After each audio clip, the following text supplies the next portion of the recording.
Gospel principles, like priesthood principles, are eternal. We should not confuse the meaning of eternal here as used by Joseph Smith. We know that eternal is another name of God, and that the word can be applied as an adjective of possession.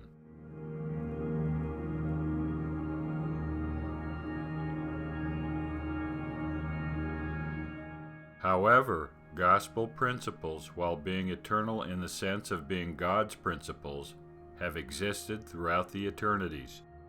They are also eternal in the sense of having no beginning. Joseph explained this principle more clearly in his King Follett discourse. That is, these first principles have existed as long as God has existed. Since gospel principles are self-existent with God, that means they are also independent of God. Or, in other words, God did not create gospel principles. Gospel principles simply are. They are what constitute natural law. Alma explained to his son Corianton that there are certain natural laws that cannot be violated without natural consequences.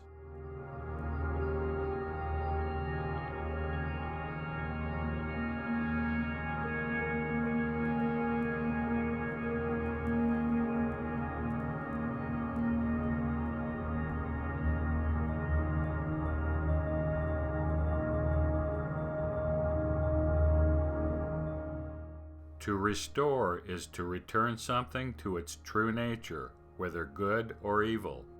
That is why wickedness never was happiness, as Alma states to his son. Wickedness, by its very nature, is incapable of bringing happiness. God didn't make it this way. It is simply the way things are. The fact that gospel principles are eternal means that they were not created by God and that they are independent of God. This also means that God is dependent upon these eternal principles to be God.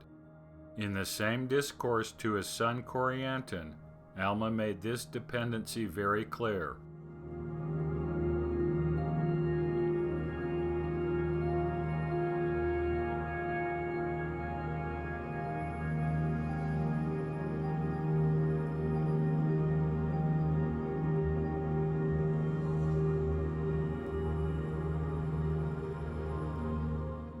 Alma repeated this theme later in the same discourse.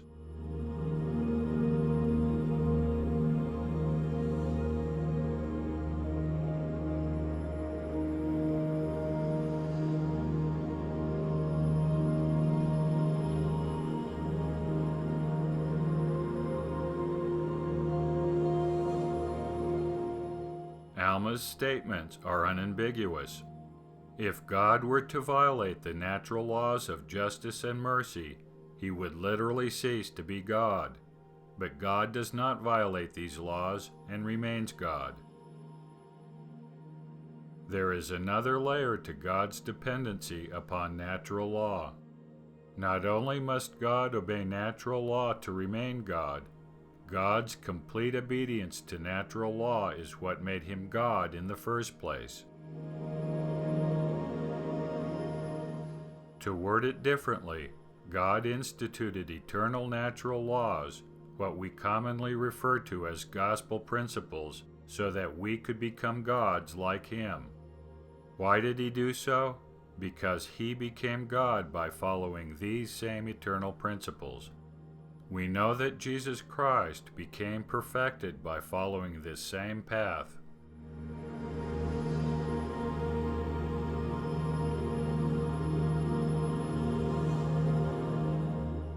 The Son followed the same eternal natural principles that his Father did before him, and the result was godhood.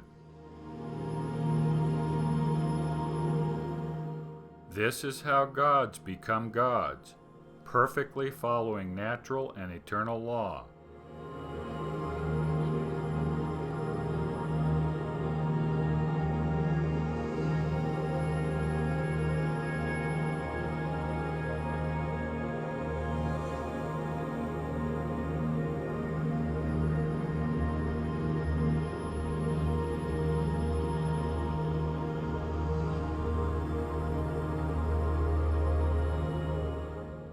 The relationship between natural law and godhood is an eternal one. Gods are only gods because they follow natural law. It is important to understand this doctrine as we read the Scriptures and as we listen to the world, and even at times as we listen to church leaders. This doctrine must be a touchstone of truth as we judge what is correct and what is incorrect. A case in point, Elder Jeffrey R. Holland made the following comments regarding the Law of Chastity in his October 1998 General Conference address. By assigning such seriousness to a physical appetite so universally bestowed, what is God trying to tell us about its place in His plan for all men and women? I submit to you, He is doing precisely that, commenting about the very plan of life itself. Clearly, among His greatest concerns regarding mortality are how one gets into this world and how one gets out of it. He has set very strict limits in those matters. Judging from these statements, Elder Holland does not understand eternalism. We know from the doctrine of eternalism that all gospel principles are eternal. This would include the law of chastity.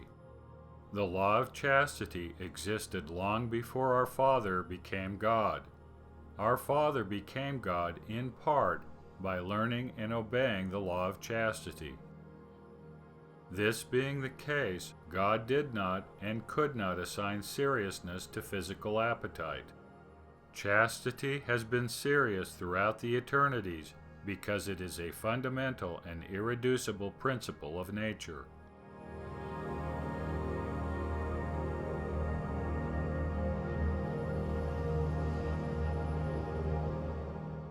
And since God did not assign a level of seriousness to the law of chastity, He is not commenting on its seriousness. What God is really doing is applying the same eternal standard to chastity as He was obliged to follow in order to become God. The penalties He uses in this world are the same penalties that have been used throughout the eternities.